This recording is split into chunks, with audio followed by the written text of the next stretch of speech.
What is up, everybody? Rod J back in the house, and it's been a while. I don't even remember the last time I even did a live stream on here. It's been a bit. I think it might have been the last one when I had Kate might have been on here. But I got another great guest tonight. We're going to be talking to David Nilsen, who's an accomplished beer writer, beer educator, beer doer, beer, all kinds of things you're going to find out as we get into some of the stuff that he's actually done. So it's great to actually have him come on and to be back here with you guys all on a live stream. So more of this upcoming, but that being said, let's go ahead and bring in David. And David, my friend, welcome to the channel. It is great to have you here. And give you a little bit of that applause there from the people in the back. I love it. But I had the Well, thank you. I had the honor of actually meeting David finally in person when we were at the Columbus, Ohio Craft Brewers Conference earlier this year, which was awesome. But through many people, like everyone in beer, kind of through social media, we knew about each other. We've kind of followed stuff there. So it's always great when you can actually meet the people you're actually in there talking to. I mentioned Kate there before. Every time I met Kate at the conference, people would probably thought we known each other for all these years, which we have online, but it was the first time we actually met. So it was really cool. Yeah. I don't even know what the difference between in real life and online is anymore. Like half of my friendships are online, so that kind of counts as meeting.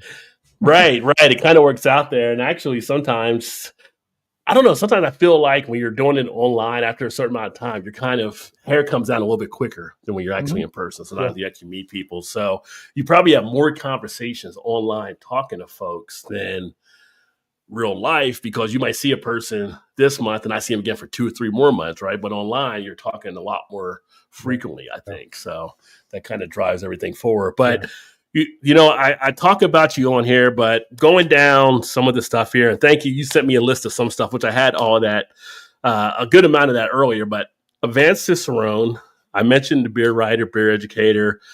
You actually said, your thing is that wrote a book. Like, no, you wrote a pretty decent book about pairing beer and chocolate, right? So, and it was the Pairing Beer and Chocolate, a guide to bringing the flavors of craft beer and craft chocolate together.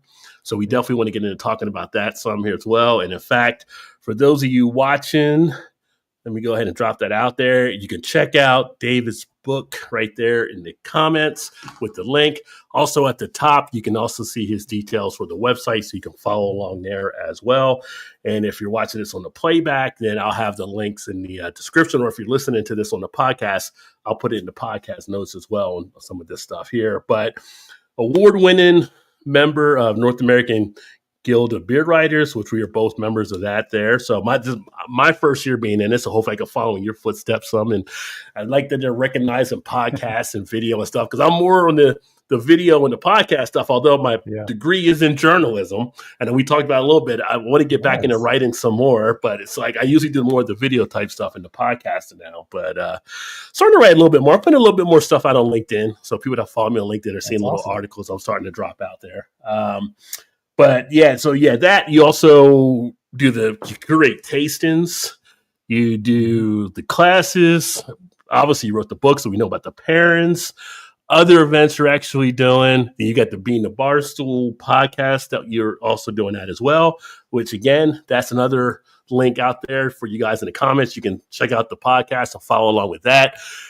But then, because you didn't have enough stuff on your plate, you decided to come out with no, definitely not. a fanzine, right? So now we got Final Gravity that people can actually check out, which we'll show the website in a bit for Being the Barstool, but this is something you can link in there too to keep up on a lot of the beer type news and some really, really good stories and stuff. I kind of got a chance to glance through some of it. Caught me right here though, because I wasn't expecting this, but I'm a comic book fan, I'm a Marvel fan, so I got a little comic section in there too. I'm like, look at this, got a little bit of everything happening. So definitely not much of a day where you're probably not doing anything but just sitting there watching the clouds. No, you got a lot of stuff happening. I have way too much that I'm trying to keep up with. It's ridiculous. This is the life of a freelancer. And as soon as I'm like, you know what, I think I'm in a good groove with this, probably time to add something else. And so I'm just starting some new project at that point. There's always something to go out there and mess around with, I'm sure. And that's right. And as I get like you on here and some other folks, I feel like I'm not doing enough. But then it's like I do a lot, but I don't feel like I'm definitely not doing enough because everybody else is really Well, going.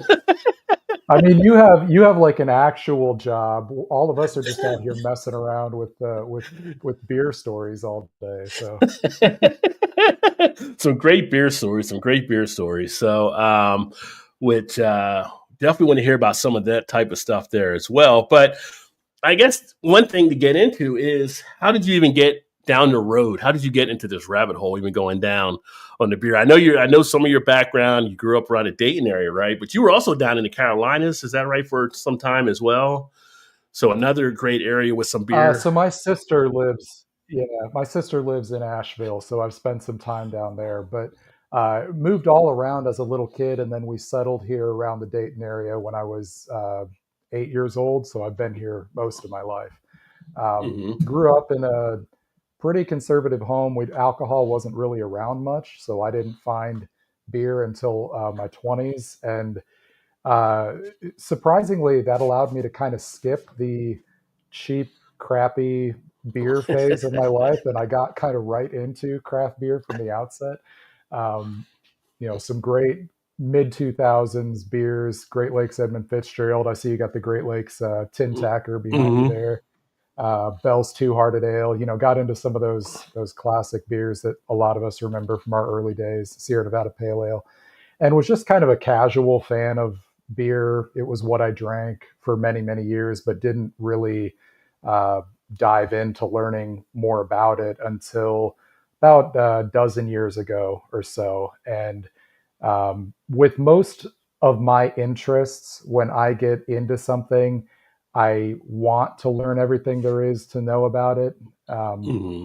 so when I realized that I actually was interested in this and it wasn't just the beverage that I chose to drink from time to time, I started going about trying to systematically learn everything I could about beer. And of course, as soon as you start learning things, you realize how much more there is to learn. And that kind of becomes a never ending treadmill that I'm still on. But it Hmm. came time about 8 or 9 years ago, I was leaving a job and kind of decided it was time to give full time writing a chance. I've been writing just for myself, doing creative writing for all my life, and decided if I didn't try it then, I was probably never going to get the chance to jump into writing professionally. And at that point, I had spent a few years as a student of beer, got my Certified Cicerone certification, and left that job and started writing and leading beer events full time. So that was the beginning of 2017, and I've been doing it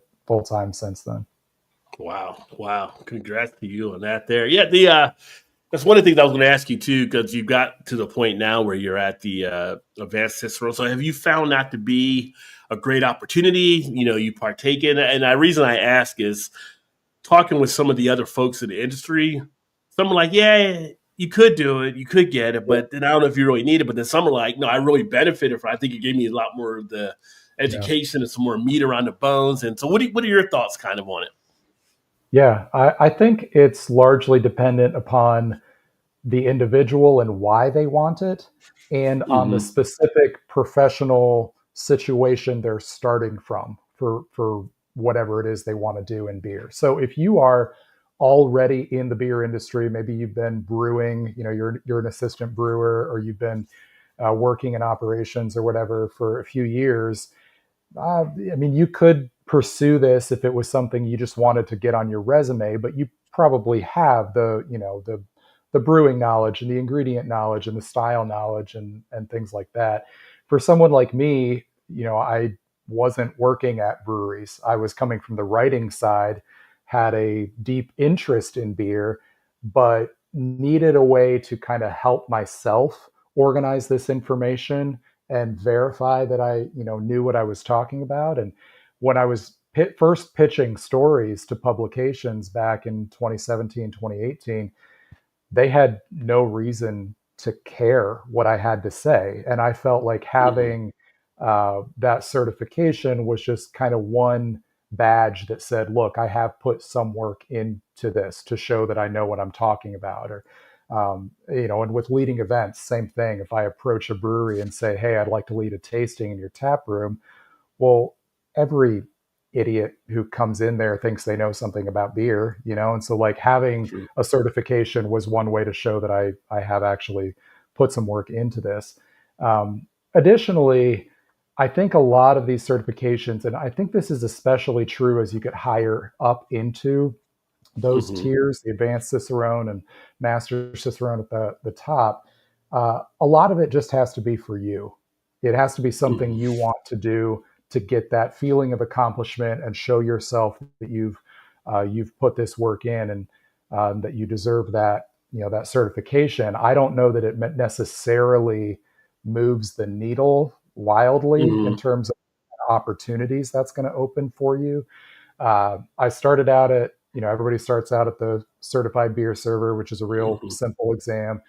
I took the certified exam in 2017, within just a couple weeks of leaving my job, uh, and had that for years, and then got my advanced Cicerone certification during the kind of the height of the pandemic. I took the written right before, like a couple weeks before the pandemic hit, All hell broke and loose. then Yeah. had to, yeah, I, I sat for the whole thing. I didn't pass the tasting the first time, so I had to wait like a year and a half because of the pandemic to take the tasting again, and pass Yeah. that in 2021. And I, for myself, I did feel like I was, I had put enough time in and enough study in that my knowledge level was at a higher level than what I started at there at the certified. And so I wanted to get that advanced certification largely for myself. I did not finish college originally, so I don't have a degree. And so doing something that said, "Hey, look, I've put this effort in, and here's this piece of paper that shows that I put that time and study in," meant a lot to me. I don't Hmm. know that it necessarily meant a lot to the people that I'm prospectively working with. I can't speak for that, but it meant something to me. So I feel like, Yeah. especially once you're getting into those two higher brackets, that has to be Hmm. something that it matters to you, and you're doing it Right. because you want to achieve that. Don't expect it to suddenly like open tons of doors and everybody's going to be calling you to do things. Like, you're still going to have to do the same amount of hustle that you did before that. But if it matters to Yeah. you, then it's a worthwhile endeavor. Yeah. And I think anytime you're increasing that educational worth, I think it does help. It's kind of like some of the people I've talked to that have done their YouTube channels and kind of in the beer type area where we've kind of had our behind the scenes type talks and they ask questions. I'm like, for me, I'm kind of like you are. When I'm in, I'm all in. So it's kind of Mhm. like I went ahead and launched this channel and the social media stuff I did, pulled in from the knowledge that I had being like a journalism major from school and knowing how to do marketing and sales was the career we talked about earlier that I do. So it's kind of like, for me, it was wrapping up, but all that other stuff I was able to draw off of, right? So Mhm. the more you do that, and then it was kind of like, but I never made a beer. Okay, let's get some home brewing. Spend a couple years doing Yeah. some home brewing type things and getting your hands dirty, so to speak. You never, I say dirty because everything is sanitized when you're dealing with Right. beer, right? But it's feel like getting your hands dirty is that old saying. But you do that, and it's kind of like until you're there.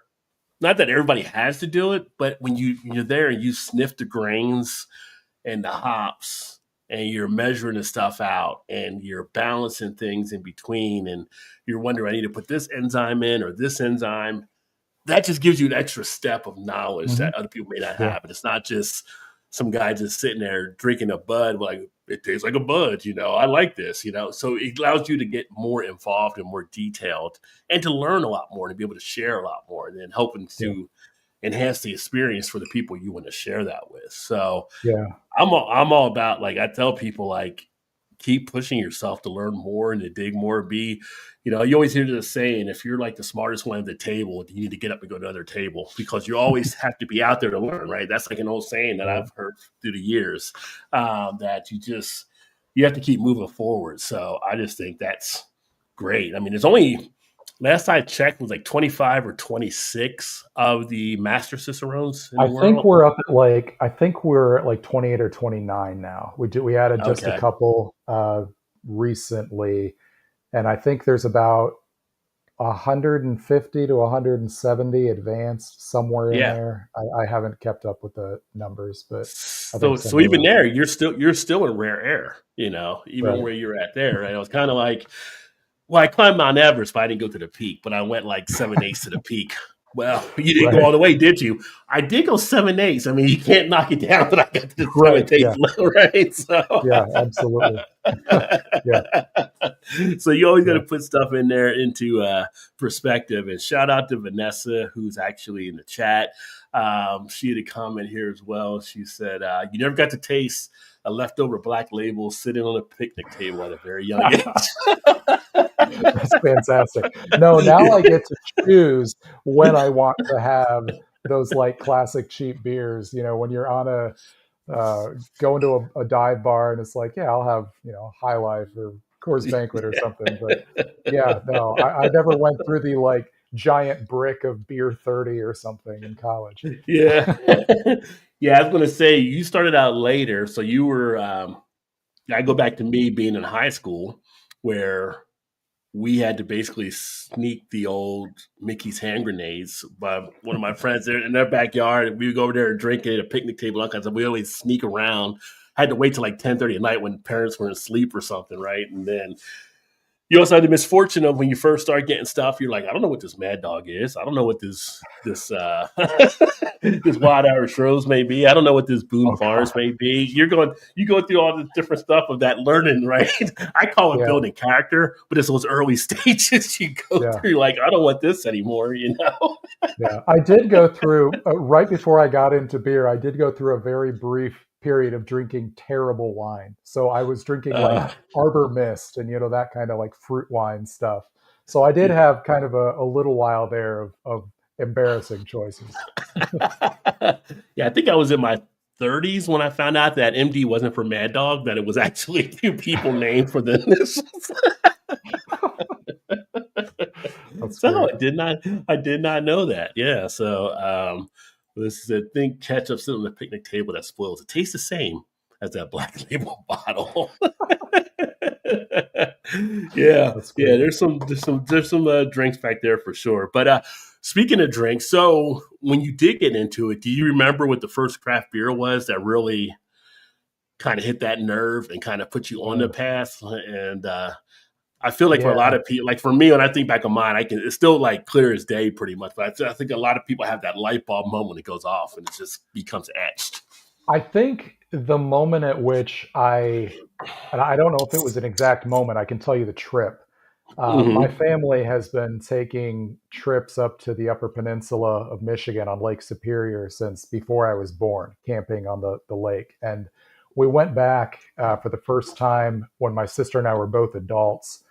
And we stopped at there's one gas station in this town near our campground we were going to. It's the only gas station, only place you can buy beer. And they had a few craft options. This would have been like 2005, 2006. Mm-hmm. They had Great Lakes Edmund Fitzgerald and Bell's Two Hearted Ale. And we liked the labels. We didn't know anything about beer. So we grabbed a 6-pack each of those and took them back to the campsite and fell in love with both of those beers on that trip.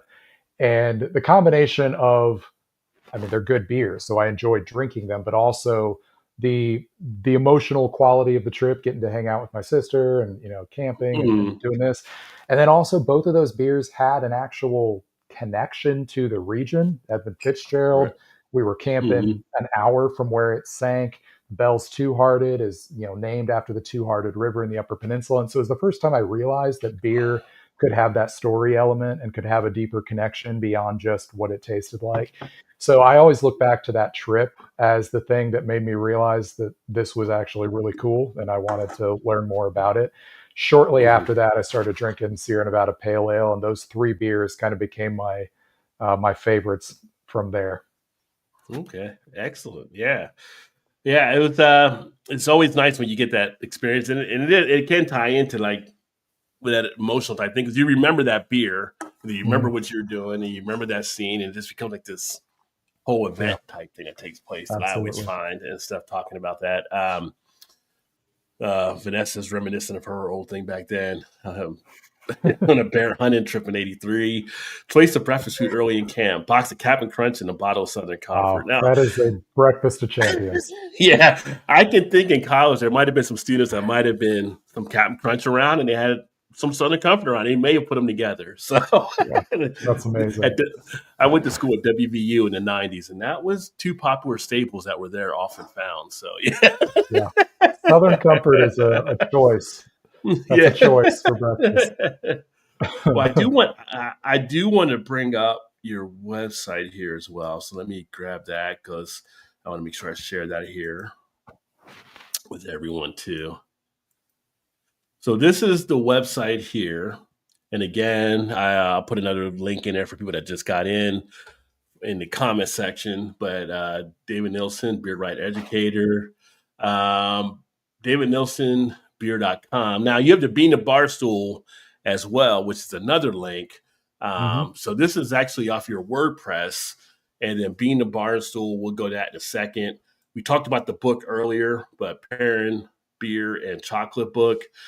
So what did you find like some of the interesting combinations you had there? Was there anything that stood out, like really caught your attention there? I started kind of skimming through a couple of the preview pages on Yeah. Amazon. I was looking at earlier, but I didn't get a chance to really dive into it. Yeah. Well, I love doing these pairings specifically because they are so surprising for people. Most folks don't think of pairing beer and chocolate. Wine Hmm. gets all the attention there.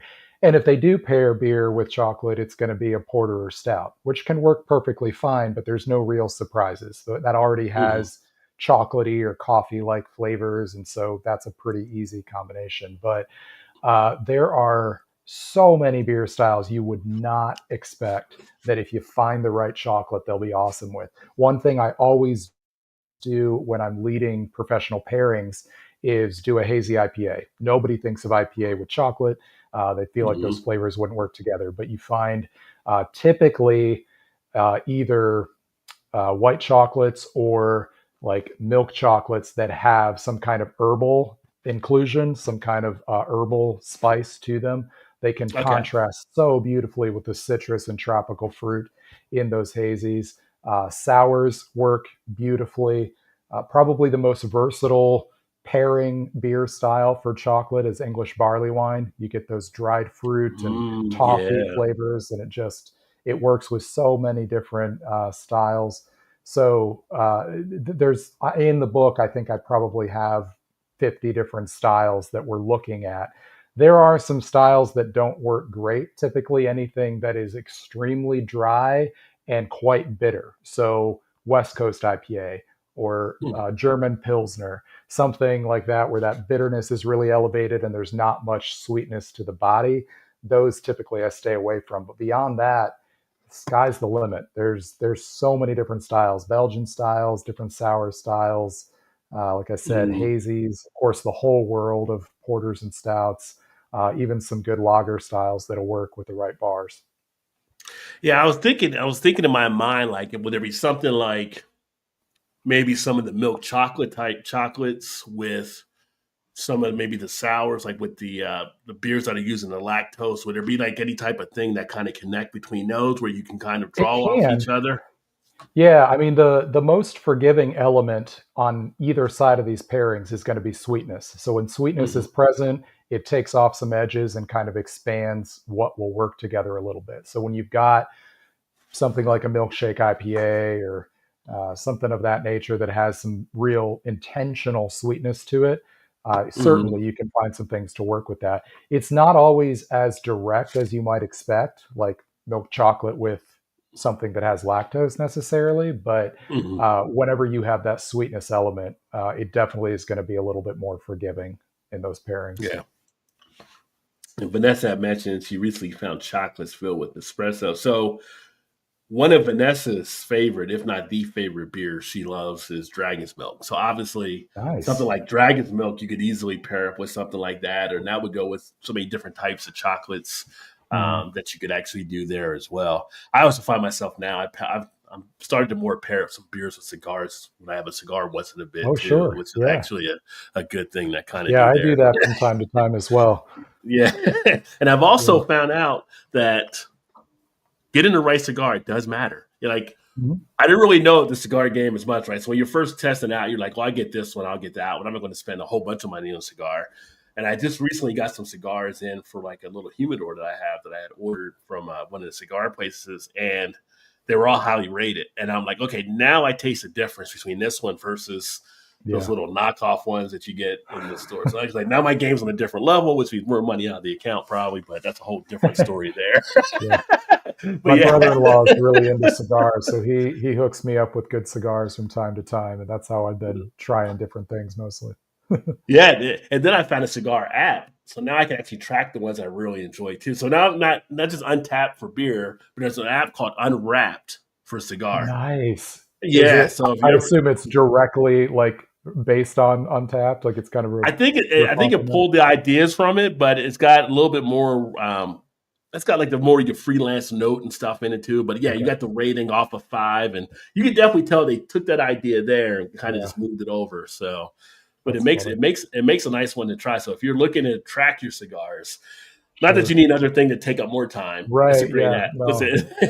It's a good app. I'm at a good spot right now. I don't think I need another obsession. Who can't use more social media, right? Yeah. Oh God.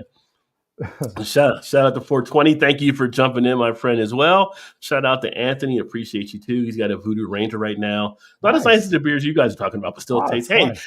don't knock Voodoo. Yeah. Voodoo does all right. I still get a lot of The people that tune into the Voodoo review that I did from one of the the different best. ones now. I did the original back when it came out when it was just Ranger, Yeah.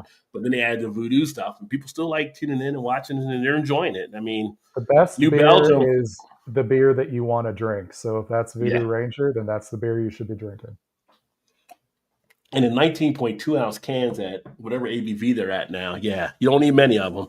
But No. What are you drinking, now, Rod? yeah, I was about to actually show that here. So it's funny because I always tell you guys about how good Ohio is for beer, and David can back me up on it. Absolutely. But I am drinking one from out of state. I did take an out of state pass for this one because I've got these through one of my beer shops here from Trillium, Nice. and it is the cut-in tiles Nelson Sauvin cut-in Nelson Sauvin. I always struggle with that Nelson Sauvin cut-in tiles, and Yeah. this is their double India Pale Ale with raw wildflower honey. That sounds So great. I love Nelson. That's a it great is, hop. I think I yeah. really enjoy that profile. I'm drinking Masthead's Vienna Lager. Masthead out of Cleveland Oh, is that's nice. one of the Yeah. best, I think, one of the best lager brewers in the country, even though they're better known for their IPAs. But anytime they do like a classic lager style, I always grab a pack. So, and I love Vienna Mhm. lagers. So, Yeah, nice, crisp, and clean. Yeah, I think I don't know. I think I told you when we were talking in Columbus, where we moved back to Cincinnati from being in Baltimore for a few years. But when we came back, one of the first beers I found at our Kroger was Masthead Jalapeno IPA. oh, sure, yeah, And, yeah, and I got the last 4-pack that was out that they had there, which was, I think that was a sign. You better grab it now. And I love spice, so I was really impressed by the stuff when I got that beer, and it was just like I can't get any more because it's like seasonal things. So it's like I'll have one today, maybe I have one next week, maybe the week. I don't want to go through them all at one time. right, You got to stretch it out yeah. because once it's gone, it's gone. But no, Masthead. I've had some of their other beers at some of the beer festivals. They do a great job on what they're actually putting out for Yeah, sure. everything they do is great. Their Midwest Red is a fantastic red IPA, kind of an old school, kind Hmm. of like a little bit fuller, sweeter bodied, C hop IPA. That's a great kind of nostalgic beer that they make. I'm going to jump over here on the website. So I'm going to go over to the Bean the Barstool site. Cool. So again, David Nilsen, beer.com. I forgot to put that one in the link. I'll put that in the comments here in a second. But the Bean the Barstool is in there. And this is the site now. So you're running a podcast. You're putting a lot of stuff out here as well. Yeah, if you click on the website in the center there, it'll take you to the actual right in the center of the page. Scroll down. Oh, okay. Nope. Right Down. back up in the Bean to Barstool section there. There you go. Okay. Right in that first paragraph under Bean to Barstool. This one here.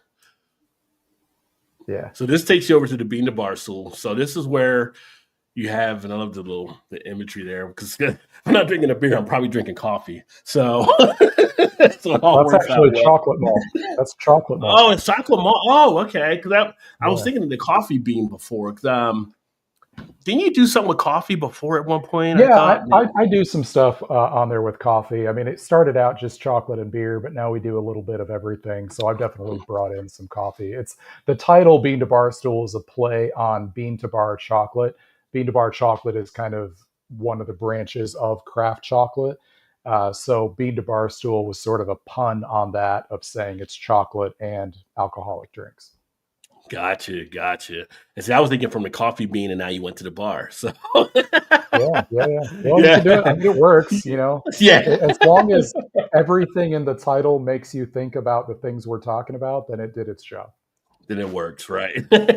And here you have like the latest episodes, so you can click on here and get right into the podcast, I believe, right? If they click on Yeah, here. each of those Uh, is onto the individual episodes, and then I think up at the top, there's a link to get to all the episodes, and then of course we're on all the podcast yes, apps, right so here. you can get to all Yeah, those. so down here you got all the podcast episodes or podcast channels where you can catch it here. Um, but I like that you did Third Eye Brewing too. Shout out to one of my locals down here as Yeah, well. they're So great. again, great beers throughout the area. You also have the Final Gravity. And you actually have a thing too where people can actually look to connect with you if they want to write articles as well. Right. So Yeah. people that have beer stories, I definitely encourage you to reach out and check out this website here. Um, and then the episodes. So I wanted to get to the episodes because the one that grabbed me, no, it wasn't an episode. It was If you go the over to one that stories, that would be the blog, if that's what you're looking at. yes, where Yeah, go to is stories there on the right, all the way on the okay. right. Yeah, guys, Stories. down There you go. below. Next line. Um mm, mm, mm. And I remember when you spoke about this before. No, where is it? It's the one Which one are you looking at? I'm looking for the one that you did between the bars on alcohol, suicide, and depression in the beer Oh, that's industry. actually on a that was for another publication. That's for Oh, Pellicle. that's Yeah, right. that's That's why I just see it on here. that's Um, for Pellicle. yeah. So there was actually a piece, and I just wanted to kind of touch on it because I mean, it was really a moving piece there that Thank you'd you. actually put together, and it basically hit on something that doesn't really get talked about as much in the industry of walking that balance or that line, possibly for people that might have to check their own mental balance, right? And Mm. then you're in an industry where you have like the alcohol, and it was really insightful on the story you were telling about the person that did take their life, but then also bringing in the things that you dealt with in the past. And it Mhm. was just like it was an eye-opening piece, and just like I'm like, where does that come from? I mean, it's just like it was just so enthralling. Like Mm. I'm trying to think of the best way to put it there, but how you actually evolved Yeah. into that. And I know it was tough talking to the widow, but then also maybe going back into what you were doing. But it was such an important piece and the Thank you. sharing out there because a lot of people, I do know other people that have struggled kind of getting their mental awareness, getting their balance, and it's tough because some people do try to pour their um, sadness into the bottle, which you can't do.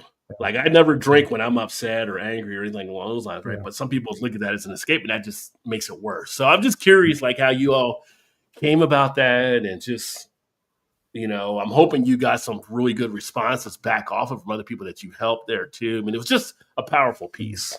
Well, thank you, Rod. I appreciate that.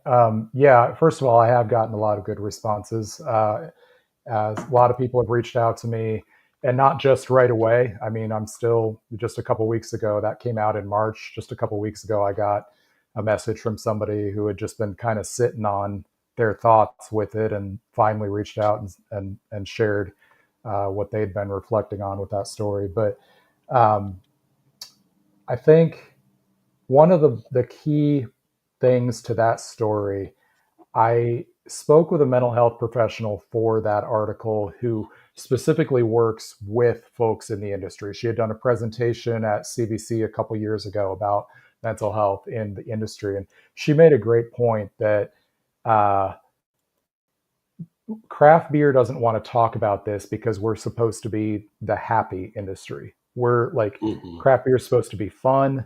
This is supposed to be a thing where we're celebrating. So you're going out, whether it's just the end of the work week or having a party or whatever it is, like this is supposed to be fun. And like, you're being, not only is it already hard to talk about mental health and depression and suicide and anxiety and all this stuff, but now you're having to talk about that in this space that is supposed to be everybody's escape, everybody's, uh, whether it's just a hobby or what you're doing to unwind. Now you have to be the downer who's talking about this stuff, and it adds this extra level of difficulty to talking about what is already something hard to talk about. And then when you add in that extra complication that you brought up of alcohol being present, well, when you start talking about mental health then and you've got alcohol around this, it's like, well, are you changing the way people look at you for drinking alcohol because you're admitting that you have these problems? And like there's so many reasons that this is hard to talk about, and nobody wants to be the one to bring it up. So um, I mentioned in the article that a friend of mine in the brewing industry had reached out to me, who was friends with the guy who ended up taking his life, and told me about what had happened, and said, "Hey, Hmm. I don't know if this is a story or not, but I just wanted to let you know about it." And he was not aware that I had ever dealt with any mental health stuff, and I reached out and talked with the widow, who was just, this was a month and a half after he had taken his life. And it was still so incredibly raw for her. Not Sure. that that's something, not that that's something that she would ever even get over, but it was still so raw. And just that first conversation was one of the most, one of the hardest conversations I've been a part of, especially in my writing career. And from that, I realized that there was initially it was supposed to just be a story about him, just kind of like a shorter tribute article, and I Hmm. realized there was a much more involved story here that needed to be told. And so it took quite a while working on this and doing a lot of different interviews with people who had known him and folks who were um, understood things about mental health problems, and was really grateful to Pellicle for providing a home for it. And I've Hmm. gotten a really good response. A lot of people who said that it touched on things that they've not wanted to bring up but have been dealing with themselves. So it's been good to hear that response. Yeah, that's excellent. And you hit on that point there where, a beer was supposed to be the happy people, but um, what people don't see often from the outside looking in is the stress levels like that. I mean, just some of the conversations that we have at some of the conferences and all that kind of stuff. And Mm, you can see relief when it happens. When someone's sitting there telling somebody about something they're going through, and somebody says, I had the same thing. And it's like, okay, yeah, it's not just me. It's not just right. me. Right. So being able to put that out there and be able to share that story was huge. I think, just again, for helping a lot of people maybe to say, okay, it's not just me that has maybe dealing with this or maybe having some type of these type of thoughts. So there's other people, and it's just a matter of getting that conversation going and letting Yeah. people know, hey, there's other people out here. There's other ways to help. There's other ways to assist. You were able to share the hotline type stuff out there too, and things like that. Mhm. So it's just, those are the things that kind of again the the beer community and the coming together of stuff. And every time I talk with my about this, it's just you don't see a lot of it like that in a lot of others. I mean, I'm in other industries I've been in, but it's just when you're in the beer one and you get to these conferences and you get to these events and you see people, there's a certain warmth that's in there Mhm. too. I mean, I don't know. It's Yeah. maybe it's the personality of all of us that are kind of doing like the beer type stuff, but it's like this kind of community type thing. And it's like, where a lot of other ones, and not to say it doesn't happen in beer, because obviously we know the wars between Miller and Bud and all of them, but like in the community, on the craft aspect, it's more of a I got your back type attitude for the most part. Yeah. And Yeah. that's what makes it such a fun thing to be a part of. Yeah, I agree. I think there's also an awareness, not to take away from the fact that obviously these can be difficult jobs, and you've got all the normal stresses of jobs and stresses of business pressures and things like that. But I think we all kind of realize that we're lucky to be involved in a thing we enjoy, and Right. so that automatically, when we get together, there is that element of like, this is a thing we like doing. This is Hmm. a thing that we are excited to get to be involved in. So even though there's all the normal stress, and especially for folks who are brewery owners and stuff right now, I mean, it's a very, very difficult market, so they're worried about their businesses, and I get all that. But we're also all standing around enjoying a beer and talking about this thing we enjoy, so like that automatically makes those get-togethers uh, different from what you might expect in another industry. I used to be in IT. I remember those conferences. They were not the same. No, no, we're not. Yeah. And even the industry I'm in now, where it's more of a sales based industry, it's you have the conferences, but it's basically meetings, which we do meetings at the beer conferences. Don't get us wrong there, but Mhm. then it's just like people are at the happy hours or drinking, which we do have the happy hour there, but it's different. It's not like in the career that I do during the day. It's like everybody just wants to get pummeled and stuff like that, and you would think like you go to a beer conference that people want to do that. Well, it really doesn't happen. I haven't seen anything like that. It's kind of Yeah. more of a casual drinking type experience. Considering if I would have took people from my day job and I would have brought them to the conferences that I went to, whether it was the one in Ohio or whether it was the one I went to the CBC in Indianapolis, Mhm. they just want to sit there and drinking beer the whole time. Like, Mhm. because we have so much beer we have access to, but at the same point, we're Right. there to learn, we're to educate them. So we don't even go to drink as much as we could actually. And it's kind of like, it's just a Yeah. different type thing. And it's always like, there's a concern or a thought about not being that person where it gets too out of control. Now, Yeah. you might get to that last line and people are out partying and doing some stuff like that. It Yeah. may, There's you might have some people do stuff like that, but most of there's the a time, few.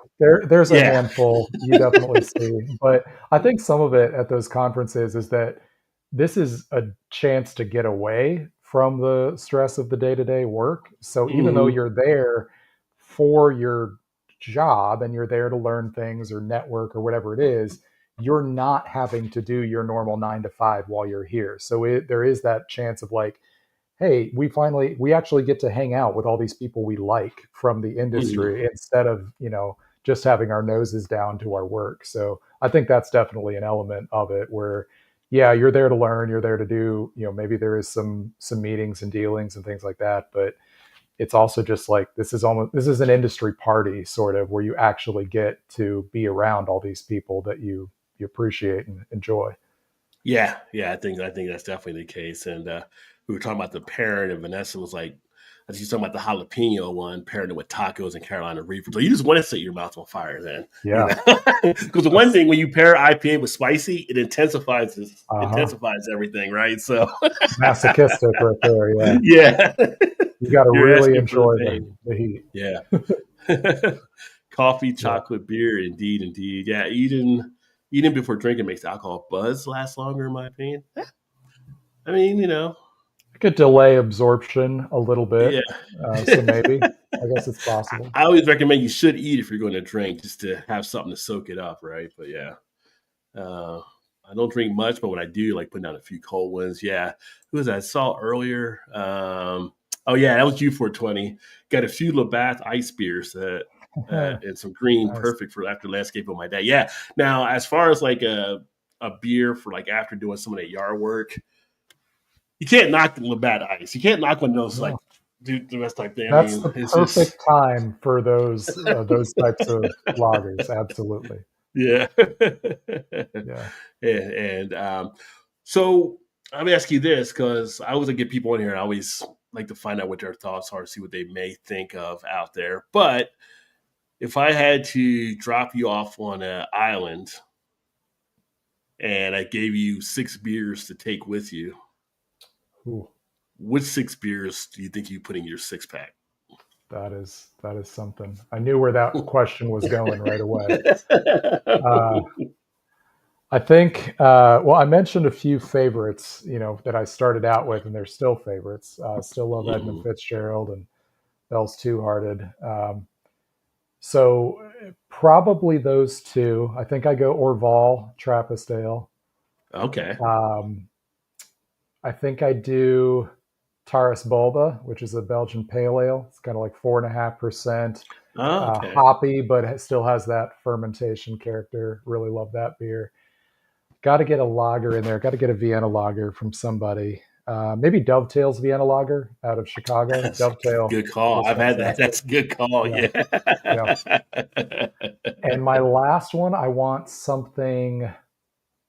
See, I don't have anything very high ABV in there. I would want something to celebrate with, I guess, if I get off the island or something. Yeah. Uh, Get a big on old the barley other wine. the other end of the spectrum, I tell you what, a friend of mine who works for Fonta Flora in North Carolina just Mhm. sent me some of their Grodzisky that they did with live oak. It's like 3.5% alcohol, and it is awesome.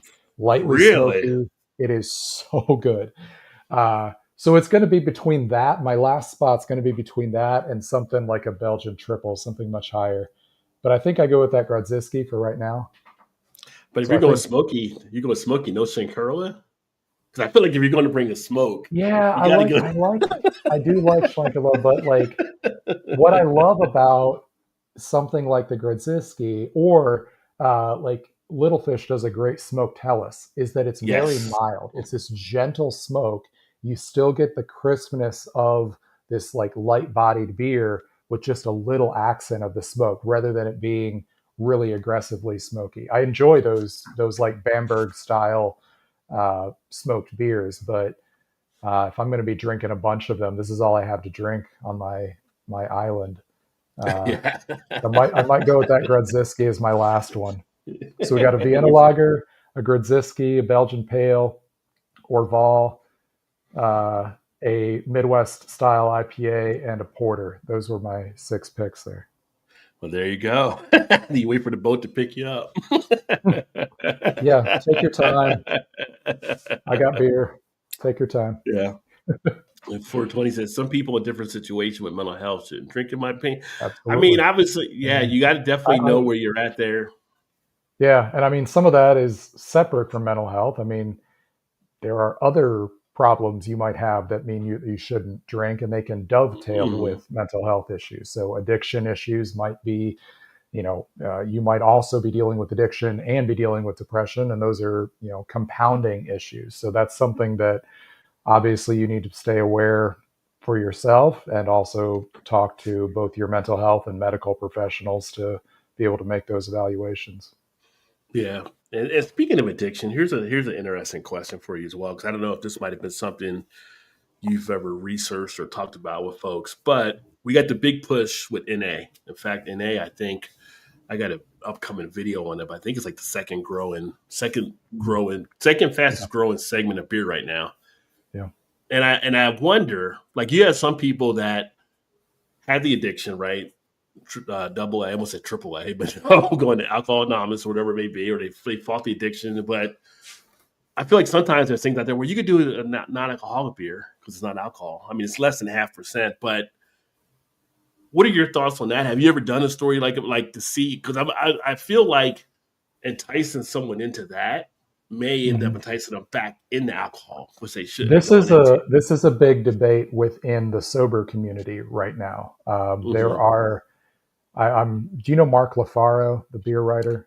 You friends No, with I don't him? know. I don't know Mark. Not Um, yet. yeah, well, right, yeah. He's Yeah. written for us. He wrote for Final Gravity, and he wrote some things for Good Beer Hunting and some other places. But he's been sober for 2 or 3 years. I don't remember exactly, uh, but he still, he loves non-alcoholic craft beer, and so he's been.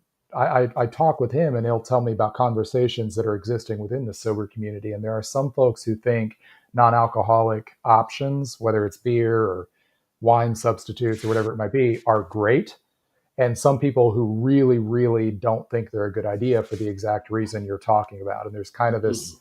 split within the sober community. And I think with most things, it's the kind of thing where you need to make a decision for yourself and allow for diversity of opinion. Other people are going to come to Sure. different conclusions. I think it probably depends a lot on the individual and the direction you're coming from. So is it Hmm. something where you realized that maybe you're drinking too much, or you want to cut alcohol out of your life, or whatever it might be, and you're able to make that decision and step away? Maybe non-alcoholic options are a good place for you to go. Whereas if this is a thing where you recognize you have a significant addiction issue, and being around alcohol, being reminded of this stuff is going to be a trigger, then yeah, drinking something that tastes like the thing that's given you a problem might not be a good option. So I think that's a very like individual, personal Hmm. decision of whether or not that's a godsend, like, hey, there's some good stuff for us to drink and it doesn't have to have alcohol, or it's kind of a really negative thing because it draws you back into this thing that could be a problem for you. So I don't think there's a blanket decision blanket statement we can make there of good or bad. I think that's Right. up to different for each person. Yeah, I definitely agree. I think it's going to be each person, their tolerance and what they can handle and how they do it. But I'm more surprised there hasn't been any more of a more pieces or anything written out there about that. Just seeing how I can see that conversation coming, like you're saying, it's already happening in Mhm. circles, but I can see that growing out there where it becomes a thing. Like, oh, I've been doing this one. I'm okay. I could drink. I mean, I've been doing NA for the last year or so. I probably could drink a regular beer, and all of a sudden they backslide Yeah, in is something they can't handle. So it could yeah, be a dangerous doorway possibly for some. So I yeah, think yeah. each person that. I think a lot of it is, did you stop because you recognized you had a serious problem, or did you stop before this became a serious problem? I think that's some of it. I know Mhm, Mark, the guy I was just talking about, he's talked about one thing within the sober movement of being sensory sober, which means mhm, folks who will still taste standard alcoholic beers for whether it's for professional purposes or job training, whatever it is. Like, they will have individual tastes or samples. They're just not drinking in any, like, they're not actually having a pour of beer at any time. And there obviously are folks in the sober community who think that is a terrible idea. But for somebody mhm. like Mark, he kind of was able to voluntarily step away from this before it became something that was really negatively impacting his life. And so he feels like, yeah, I can still taste this beer to get an understanding of what it is in his, sales position or whatever it might be, and not actually drink it. And it's not going to be a problem for me. I'm just having a sip. Right. And I feel like there's a lot of shades of gray in there that we need to allow for people to make, different decisions person to person. Yeah, yeah, I definitely agree with that there as well. And 420 said, "I like beer. But when I drink, I try to watch how much I'm putting down. That's always smart to Good do because idea. you Good got to know idea. your levels, you got to know your limits. But then he says, I drink for the buzz, not to get too drunk. But yeah, you definitely want to know. You want to know where you're going to. In his early 20s, I learned the hard way getting too drunk. Yeah, Now I that's just not like a fun. few. Yeah, no, no. Especially Rod, I'm sure. I mean, I don't know how old you are. I'm in my early 40s. That's not fun anymore. It doesn't. No, I don't no. bounce back like I used to. That next day is terrible. Oh, early 40s. You're a young man. I'm 56 now, so yeah. But Yeah, yeah, I remember some of the episodes from back then, and yeah, it's like stop spinning. Like, what are you talking about? Nobody's, you're in the room. The room isn't spinning. Well, something's spinning. right. Yeah, Yeah, yeah. No, not yeah, yeah, anymore. Those days are in my rear view mirror, and I don't yeah. really miss it. But as I say, those were the days of building character, right? So. Right. Yes. Learning valuable things about ourselves. Vanessa said, "Can the 6 beers be 6 tail keg?" Vanessa, how long are you planning to stay on the island? I don't have Yeah. time to do And six kegs, how are you chilling these right? crystals? Do you have like a kegerator for pouring these? I don't know. Vanessa's like our ultimate outdoor woman. She definitely has all that kind of stuff. She has a ways. I mean, I have no doubt she knows how to bury it in the ground to keep it cool. So she's a former military educator, all kinds of. She's like Gotcha.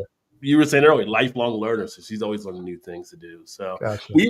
we had said years ago, like if we ever got to a point where it was a zombie apocalypse, everybody in the beer circle I'm in knows to head to Vanessa's house in Connecticut, and she's already Nice. been appointed. She's been appointed the leader already. So it's just like head to her house. If you can get there, we'll be all protected. So yeah, You just got to get to Connecticut through just got the to get to zombie Connecticut. wasteland. Yeah, Yeah. you're right. Gotcha. Be out there like Rick cutting down zombies. Yeah. 420's chugging a little bat now, so he says, "God, this is smooth." Yeah. Nice. Frank's in the house. Cheers, Frank. Vienna Lager, great. Oh, Thanks. nice. Best. Yeah. Yeah. They're Elliot Ness. 420. He's younger than us. He's 29, brother. So he's younger. So he's got a ways to go. He can still take a little spinning. He's got a few of those nights in him still. 6 beers on the island. I drink them slow, make the plus. Like, well, you could come with 6 high ABV beers too, and you could drink maybe half of them and have their half in the morning when you get up. So Yeah, there you go. Yeah, so you have to always watch out for the addictions and stuff there too. But yeah, so yeah, I mean, Yeah. great having you on. I know we're approaching that hour. Are you still good? Or you want to just, I mean, I can stick around for another, maybe 10, 15 minutes. okay. Yeah, I was going to say, so outside of chocolate, I was going to ask you, like, what are some of your other favorite beer pairings you like to see? Or if somebody was new trying to look at pairing beer with food, what would you kind of recommend for them maybe to start out with some easy type ones to kind of look to find the balances? Like what you say, like if you can get like a single hop beer, those are always good just so you can learn how the essence of those hops. So if you were doing like a food pairing with the beer, what would be something good they can actually maybe learn from? Yeah. Well, one of the things I would recommend in that case, hops obviously are all the rage. Like all the hoppy beer styles are the most popular beer styles. But I would say initially take hops out of the equation a little bit, get some malt forward beers with different malt character, maybe something pale, something amber, something more, dark and roasty. And Sure. with low hop bitterness, not a whole lot of hop character. Get 3 beers like that and try those with some of your favorite foods just to see the way because that malt flavor is going to be the foundation. That's going to be kind of what that low level bridge is. Hops can be a little bit more of those high note volatile connections where they can really work or really not work with food. So when you're looking at that malt flavor, get something paler, something amber brown, something dark, and try those, all 3 of them, with your different favorite beers to see how those base flavors work. And then from there, start bringing in more esoteric flavors, whether it's hop character or additional adjunct ingredients or things like that, and start figuring out those flavor combinations. But I always recommend starting with malt. Malt is the bread. This is the thing that is going liquid to bread. easily form that combination. So start there and then ease into some of the more complicated stuff. Hops, in my opinion, get a little bit more complicated just because when you add bitterness, that has the possibility to go wrong quickly. If it's too bitter, you're not going to want it at all. So, Right. start from easy mode on malt focused pairings and then move into trying stuff with more hop focused stuff. Okay. So we're actually a couple months out right now, but Oktoberfest. We're barely a couple months out. I'm already getting press releases that those beers are coming out like in the next couple of weeks. I wish we were a couple months out. But by the time this show's over, pumpkin beers will be in the store too. So we don't control the calendars, that's for sure. No, but it's 90 degrees out here. What are you doing? Who's craving for a pumpkin beer mid-July? Please, somebody tell me who that person is. One, for Oktoberfest, if you ever, I don't know if you've been down before, but if you ever plan to come down to Cincinnati, let me know because we can definitely connect because as you know, probably we have the second biggest outside of Munich each year. So I'm planning to hit that this year as well. But as we approach Oktoberfest, like say someone gets a Merson or they get like a fest beer, is Mhm. there like any type of thing you've paired with that before as far as like, I don't um, overthink. So first of all, I will come back to this in a second, but I wouldn't overthink that. If you get that either of those versions of Oktoberfest lager, I go for a nice bratwurst yeah. in a bun, maybe some potato wedges or something like that with it. But put it with a brat. Are you That a is just kraut guy? fantastic. I Are you a like kraut kraut. I guy? like good Okay. kraut. So you eat good fresh sauerkraut or you don't eat it at all. It has got I to agree with that. be. There are foods where it's like you can have a lesser version and it's still got its place. Pizza, you can eat cheap pizza and it's still pizza. Yeah. Sauerkraut, you get good sauerkraut or you do not bother. So I like sauerkraut when it is legit, fresh, good sauerkraut. I Yeah. do put it on my broth. Yeah. Excellent. Yeah, well, that's great because like when they come over from they do bring over the breweries from Germany for the one here, and you do get some good kraut and stuff like that there too. Nice. I'm a kraut person. I always enjoy getting the kraut. Yeah. And I have some friends that are like, oh, just mustard. I'm like, you don't want the kraut? You don't want the kraut? How's Yeah. that work out for you? Well, Like, I think people have had terrible sauerkraut. This is the yeah, problem. People yeah, have sauerkraut out of a can and they're like, "Oh, I don't like this." We're like, "No shit. You just had terrible sauerkraut." Like right, yeah, good yeah, fresh sauerkraut is like just a slightly different version from like it's almost like coleslaw. Like it's you got a little bit of acidity, some crispness, like it's but you have bad sauerkraut and it puts you off of it for forever. it does, it does. 420 says, I want to go to Oktoberfest sometime, save up, eat great food, good Yeah. drink good beers. Yeah, I mean, I don't know where you're at here in the States, but if you can't get to Germany, come to Cincinnati as we have Oktoberfest Cincinnati with a Z. Yeah. Because it is, like I said, it's the second biggest behind Munich. We get over 500,000 people that come in through those 3 days, I think. And it gets a little Crazy. crazy down there. And Yeah. get the dog races. I watched Joey Chestnut throw down like 70 something sausages one year. It was just like incredible. Like, to see it on, like tell people, you see it on ESPN or on TV is one thing, but to see it in person is a wholly different level when you're like Didn't sitting there just like in Cincinnati awe. like didn't you guys set like the Guinness record for the largest chicken dance? Like the most Yes. people doing the chicken dance? Yes. Cincinnati has that one here.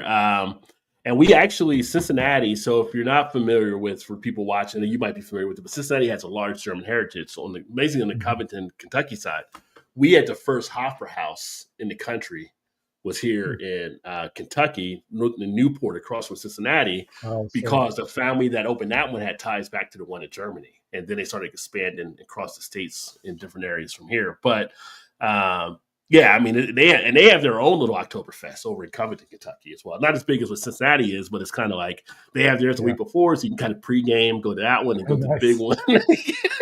Yeah. Get There's no work shortage. yourself up for it. Yeah. Yeah, no shortage of beer, anything around Cincinnati. No. And I still got to do the underground tunnels, which if you haven't done, if you want to come down and do that, let me know as well, because they get the underground tunnel tours when they Yes. do from the old breweries and stuff like that. Yeah. Big beer history here Very in cool. It is a Ohio. very Yeah, cool city. We have yeah, I mean, honestly, all of our four biggest cities are worth weekend beer destinations, weekend beer trips for sure. yeah, Cincinnati, Columbus, Cleveland, Dayton, they're all worth yeah. it. They are all worth it for sure. And in fact, I need to get up to Cleveland. Mary's let me get up there last year for the what's the big one in Cleveland? The beer Winter festival. Warmer Fest, the Winter Yeah, Warmer. yeah. I didn't get a chance to get up to that one, but I do want to get up to that one time. One of my buddies, Ginger Yeti, who has a channel, he was actually up at that one, and he was hoping I'd get up Nice. there too. Yeah, but Well, hey, I get OCBA's in Dayton next year. yes, OCBA's in Dayton. we'll be there for that as well. So funny, we got done with the one in Columbus, and I asked Mary, like, "Are you planning for like the next one yet?" She's like, "Not now, not now. Don't ask me that question yet. Give me a week or two." so, Yeah. so I was like, "Okay." Yeah. So yeah, but she put so much in to get that one. But Dayton will be cool. Get up there, Warped Wing, and Yeah. I don't know if you've ever been to Barrel House, nice little cool bar they got in Oh, Dayton as yeah, well. yeah. Yeah. Love So the folks at the Barrel House.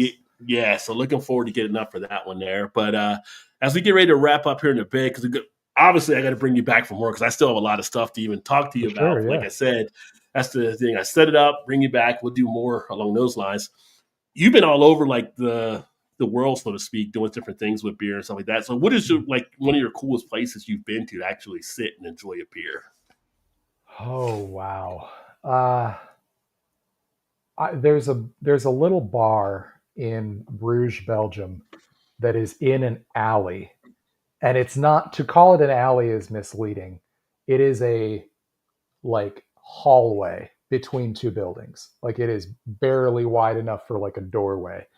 And you have to, there's no signage, there's no anything. So if even if you know this bar is there, you're walking back and forth in front of this opening 5 times before you realize what it actually is. And then you go back there into this bar, and they have a beer, a house triple brewed for them by von Steenberg Brewery, that is only available at this beer, and now it's available at like Hop Leaf in Chicago and one or two other places. But Mm. it's 11.5%, and they have a house limit of three. You can only have three glasses.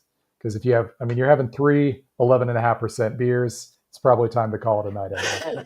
But it is just this beautiful old bar that's like hanging off the side of this building.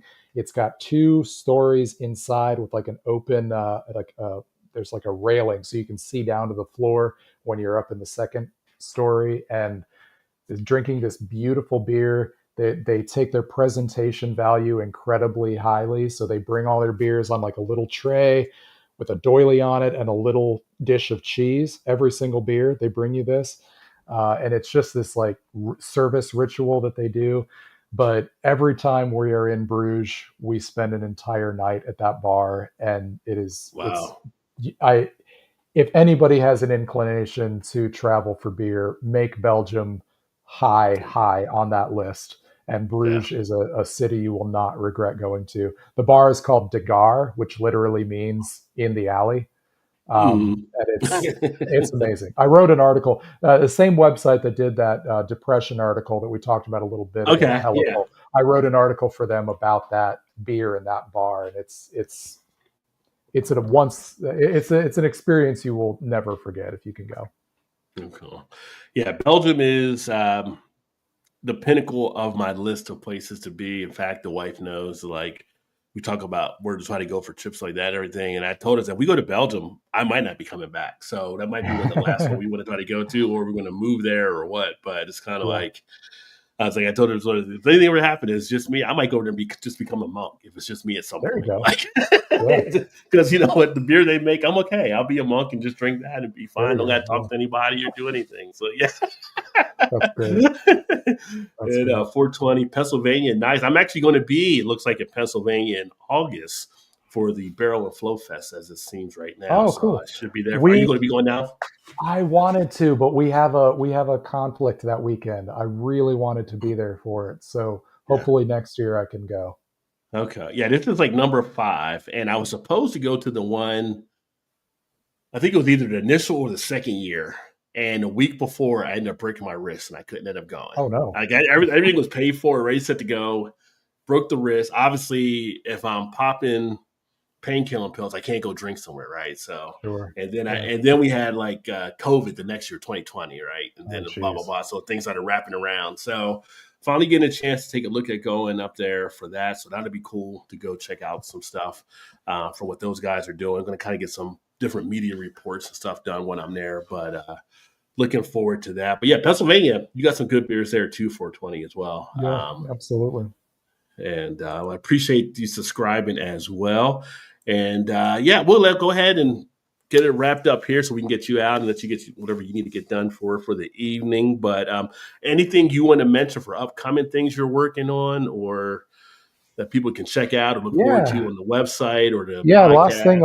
last thing I'll share is Final Gravity that you talked about a little bit. Our new issue is out for pre-order right now, so I've got a copy of it here. But this is a quarterly print beer zine that Melinda Guerra and I publish with commissioned stories from writers around the world, and also some art features as well.